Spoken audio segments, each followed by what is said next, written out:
वंदे मातरम। मैं हूं आपके साथ सीमा चौधरी और हमारे खास कार्यक्रम रिपोर्टर्स लाइव में आप सभी का स्वागत है। इस प्रोग्राम में हमारे साथ देश के अलग अलग हिस्सों से रिपोर्टर्स जुड़ते हैं और अपने राज्य की अहम खबरों की जानकारी आप तक पहुंचाते हैं। कौन सी खबर आज रहेगी सबसे खास और किस किन खबरों पर नेटवर्क 10 की दिन भर पूरी नजर रहने वाली है, तमाम जानकारी आप तक पहुंचाएंगे हमारे रिपोर्टर्स। ग्राउंड जीरो से हर एक अपडेट आप तक पहुंचाएंगे। तो चलिए कार्यक्रम की शुरुआत करते हैं। हमारे साथ छत्तीसगढ़ से हैं उत्पल सेन गुप्ता। उत्पल, किस तरह से आज क्या खास रहने वाला है छत्तीसगढ़ पर, किस पर पूरे दिन नजर बनी रहेगी? देखिए, सबसे बड़ी खबर अगर हम अपने दर्शकों को बताएँ तो इस समय अगले 3 महीने तक भूपेश तुहर द्वार कार्यक्रम की शुरुआत जो भूपेश बघेल जी ने जो प्रदेश के मुख्यमंत्री हैं, ये 90 विधानसभा छत्तीसगढ़ में पूरे दौरा करेंगे। इसी के तहत आज चौथा दिन है। इसी के तहत वो सूरजपुर जिले के भटगांव विधानसभा के 3 गाँव आज फिर पहुँचेंगे और लगातार वो एक्शन मोड पर नजर आ रहे हैं, जिससे वहाँ के ग्रामीणों में जहाँ खुशी का माहौल है, वहीं वहाँ के जिले के ग्रामों के जो अफसर हैं, उनके हाथ-पाँव खुल रहे हैं। लगातार वो एक्शन मोड पे जा रहे हैं।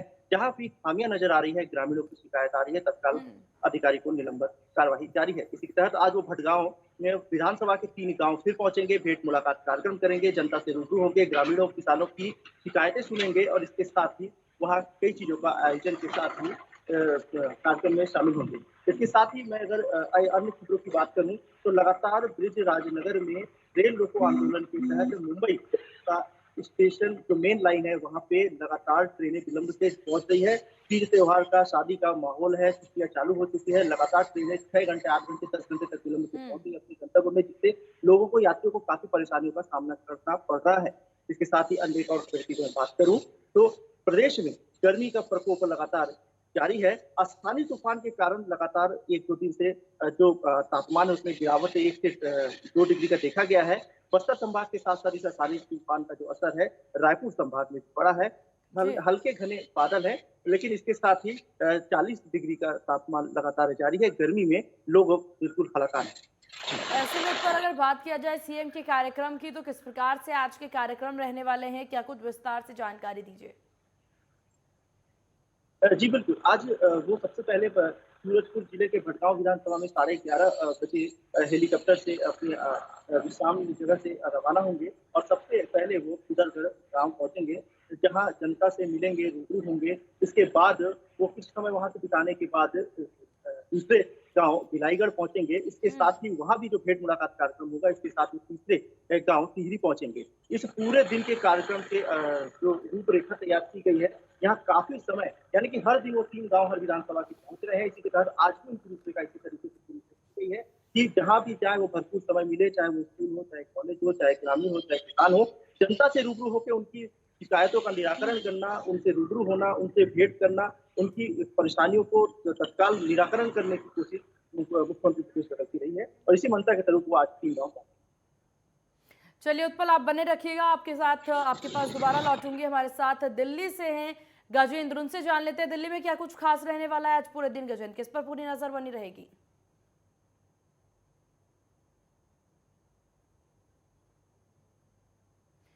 मेरी आवाज पहुंच रही है गजेंद्र आप तक?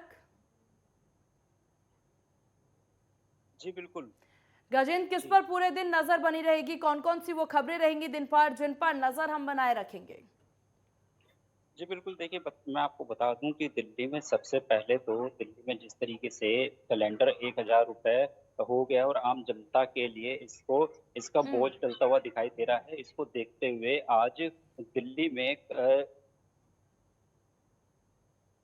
जिस तरीके से देखा जा रहा है कि दिल्ली में 1000 का सिलेंडर हो गया है, लगातार महँगाई बढ़ रही है, उसको देखते हुए कुछ जगहों पे प्रदर्शन होने की आशंकाएँ सामने आ रही हैं और जिनको देखते हुए जो लोग हैं अगर उनकी बात करें तो उनका कहना है कि जिस तरीके से लगातार सिलेंडर और पेट्रोल डीज़ल की दामों में बढ़ोतरी होती जा रही है, इस महँगाई के दौर में घर का खर्च चलाना काफ़ी मुश्किल हो रहा है। अगर हम आपको बता दें, तो आज दिल्ली में एक बार फिर से ₹50 का सिलेंडर जो है वो महँगा हो गया है। उसके अलावा अगर बात कर लें तो दिल्ली में मौसम की अगर बात की जी। जाए तो दिल्ली में 40 डिग्री लगा का जो पारा है वो एक बार फिर से चढ़ता हुआ दिखाई दे रहा है। हालाँकि कल जिस तरीके से मौसम में बदलाव देखा गया था और हल्की बूंदाबांदी भी हुई थी, कुछ जगहों पे बारिश भी हुई थी। एक बार दोबारा से दिल्ली में मौसम बदलता हुआ दिखाई दे रहा है और दिल्ली वालों को कहीं ना कहीं एक बार दोबारा से गर्मी का सामना करना पड़ेगा।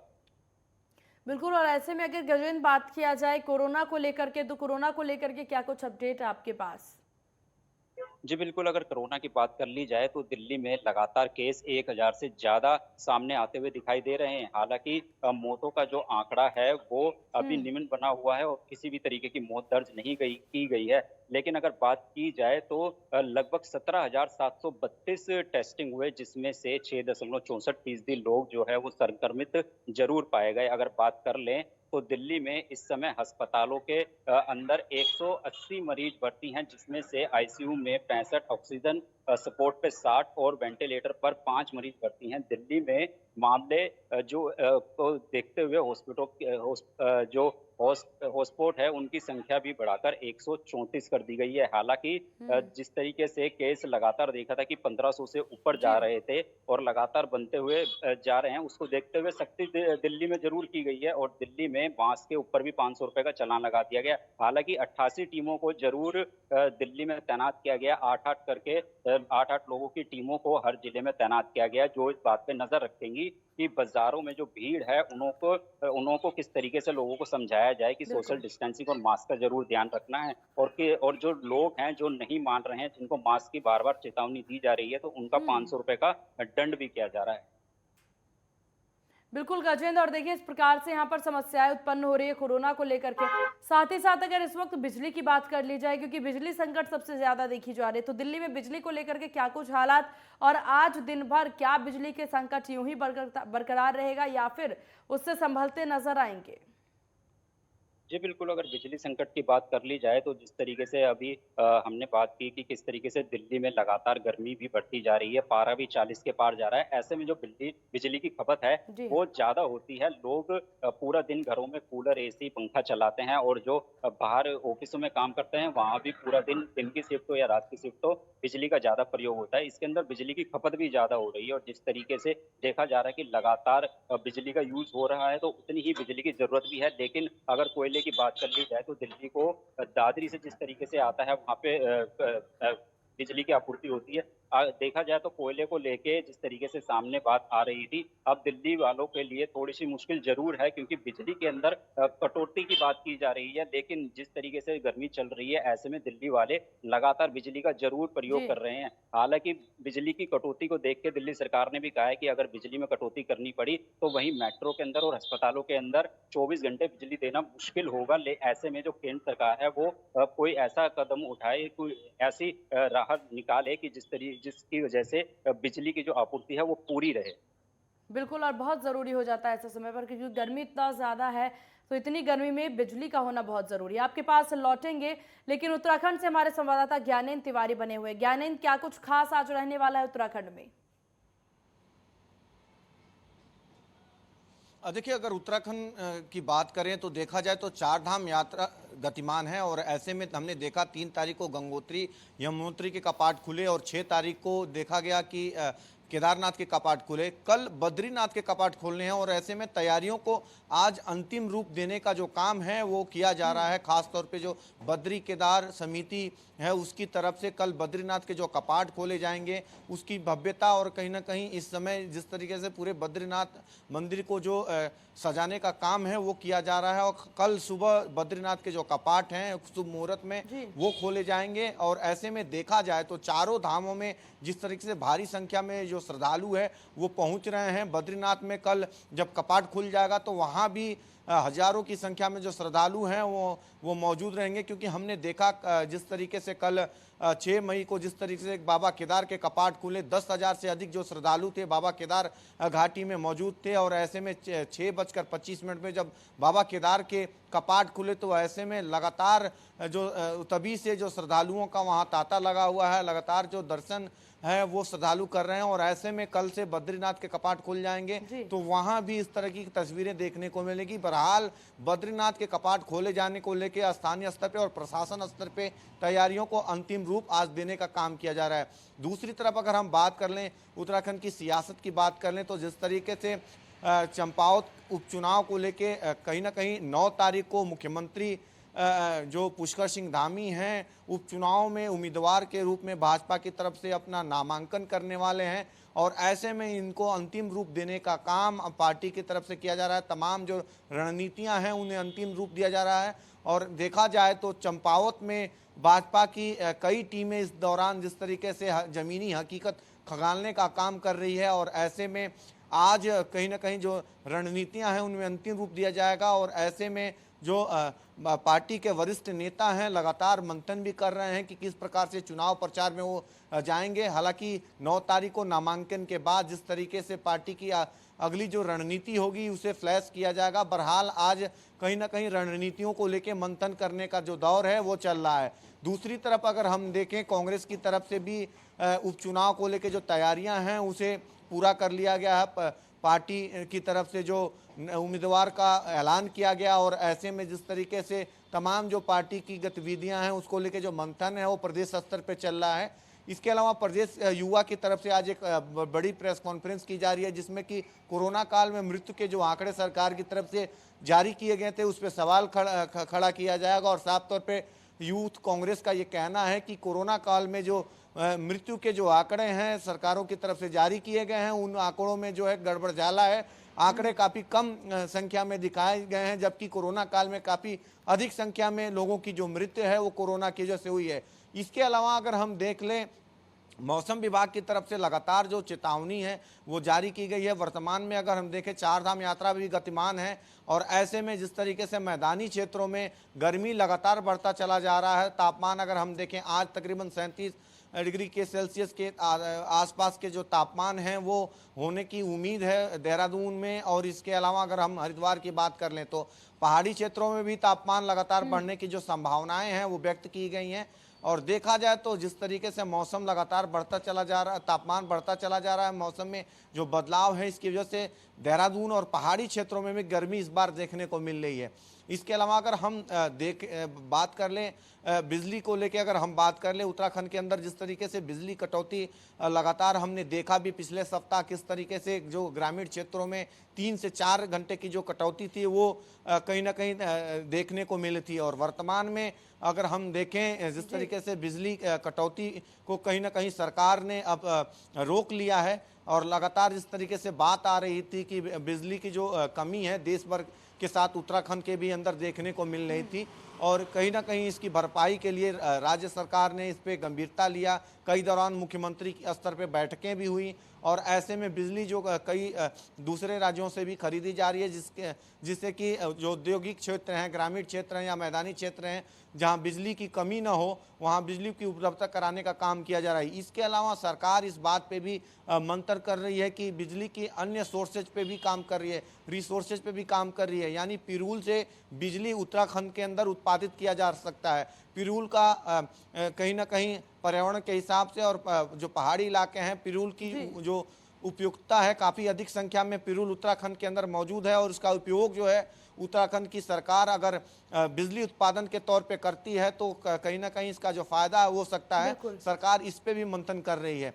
ये कहीं ना कहीं ये जरूरी भी है, क्योंकि देखा जाए तो जिस तरीके से पिछले कई वर्षों से जो बिजली की कमी बिल्कुल, और बहुत ज़रूरी हो जाता है ऐसे में बिजली की कमी पर ध्यान देना, कोरोना के मामलों पर ध्यान देना।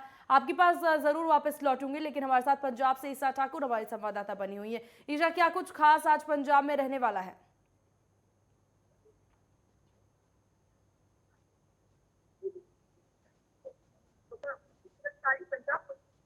मामले की अगर बात करें, इस वक्त इस पूरे मामले ने राजनीतिक तूल पकड़ लिया है, और पंजाब हरियाणा हाईकोर्ट में आज पंजाब सरकार की याचिका पर 11:30 बजे सुनवाई होनी है। दिल्ली पुलिस और हरियाणा पुलिस की तरफ से इस मामले में एफिडेविट जो हल्फनामा है वो हाईकोर्ट के आदेश के बाद दायर कर दिया गया है। वहीं पंजाब पुलिस की अगर बात करें और पंजाब सरकार की, यहाँ पर आरोप लगाया गया है कि दिल्ली पुलिस ने और हरियाणा पुलिस ने, जो पंजाब पुलिस है, जो तेजिंदर बग्गा की गिरफ्तारी के लिए गए थे उन्हें डिटेन करके रखा हुआ है। बहरहाल मामले में सुनवाई 11:30 बजे होनी है। उसके बाद देखना ये होगा कि पंजाब हरियाणा हाईकोर्ट किस तरीके के आदेश यहाँ पर देता है, क्योंकि बीते कल हमने देखा कि जो पूरा मामला था कहीं ना कहीं राजनीतिक तूल पकड़ता हुआ नजर आया, और इस वक्त भी राजनीति पूरे मामले में अपनी चरम पर है। क्योंकि अगर बात करें तेजिंदर बग्गा की, वो दिल्ली से ताल्लुक रखते हैं और दिल्ली बीजेपी के नेता हैं, और जिस तरीके से कश्मीर फाइल्स फिल्म आई थी उसको टैक्स फ्री करने को लेकर उन्होंने आप सुप्रीमो अरविंद केजरीवाल पर टिप्पणी की थी, लेकिन मामला जो है मोहाली में दर्ज किया गया था। यही वजह है कि लगातार कहीं ना कहीं यहाँ पर आम आदमी पार्टी की जो सरकार है वो घिरती हुई नजर आ रही है, क्योंकि मामला दिल्ली का है। दिल्ली में जो है मामला दर्ज होना था, लेकिन यहाँ पंजाब में क्योंकि अब आम आदमी पार्टी की सरकार है, ऐसे में पंजाब के मुख्यमंत्री भगवंत मान पर भी कई तरीके के संगीन आरोप विपक्ष की तरफ से लगाए जा रहे हैं। उनका कहना है कि आम आदमी पार्टी की सरकार जैसे पंजाब में बनी है, कानून व्यवस्था चरमरा गई है और अरविंद केजरीवाल जो कि आप सुप्रीमो हैं, उनके इशारे पर पंजाब पुलिस इस वक्त काम कर रही है। बिल्कुल। बहरहाल मामले की सुनवाई जी। हाईकोर्ट में होनी है 11:30 बजे। वहीं तेजेंद्र बग्गा की अगर बात करें, जी। बीती रात वो अपने घर पहुंच चुके थे और इस वक्त वो दिल्ली पुलिस की सिक्योरिटी में रहेंगे और साथ ही उनका जो चलिए। बयान है वो सोमवार तो को कुल दर्ज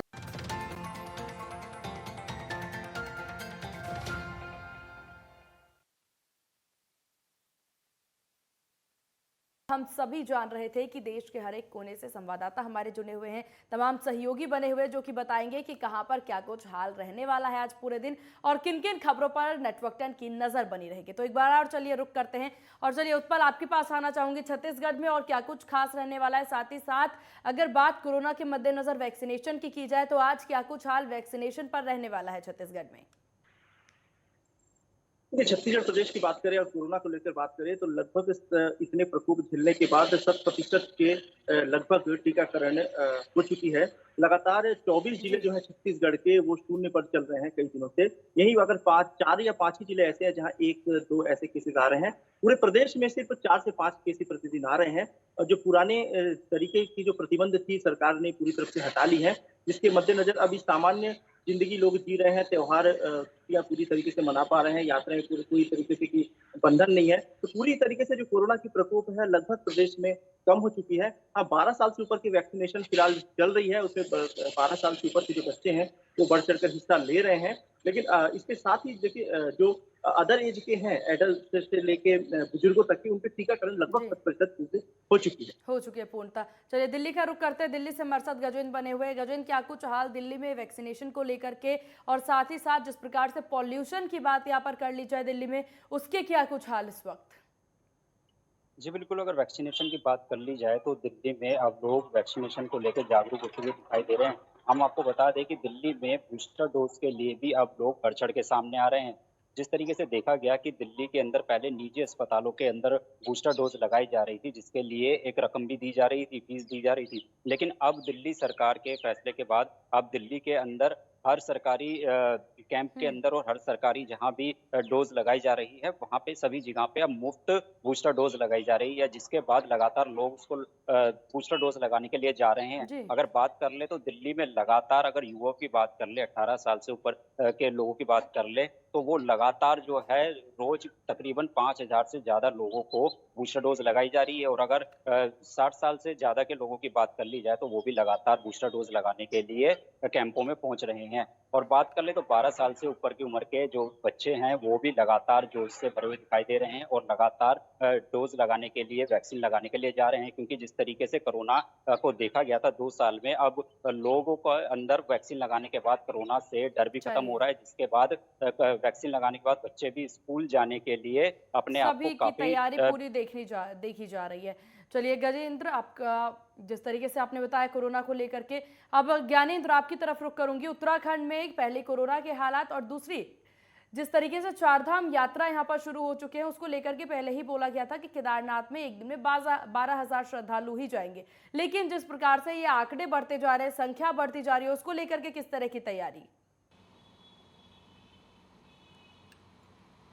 देखिए, आंकड़ों को लेके असमंजस पहले देखा गया था, क्योंकि जिस तरीके से आदेश दिए गए थे कि 12,000 जो केदारनाथ में जो यात्री आ सकते हैं, 10,000 के करीब जो है बद्रीनाथ आ सकते हैं। इसके अलावा ये भी कहा गया था कि 8,000 के करीब जो हैं वो यमुनोत्री और 6,000 के करीब गंगोत्री में प्रतिदिन जो श्रद्धालु हैं वो आ सकते हैं। इस तरीके के कहीं ना कहीं प्रशासन की तरफ से आंकड़े जारी किए गए थे।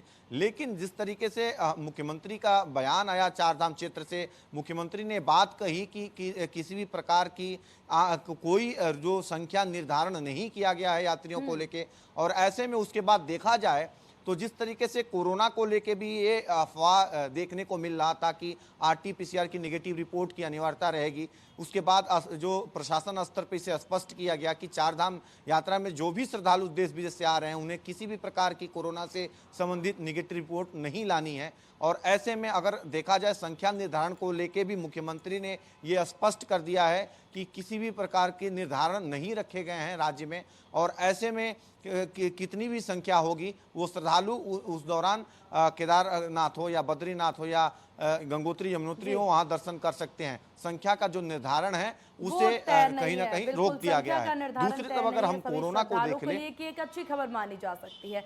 चलिए पंजाब की तरफ रुख करते हैं। ईशा ठाकुर हमारे साथ बनी हुई हैं पंजाब से। ईशा, कोरोना को लेकर के और साथ ही साथ बिजली संकट को लेकर के पंजाब में क्या कुछ हालात आज?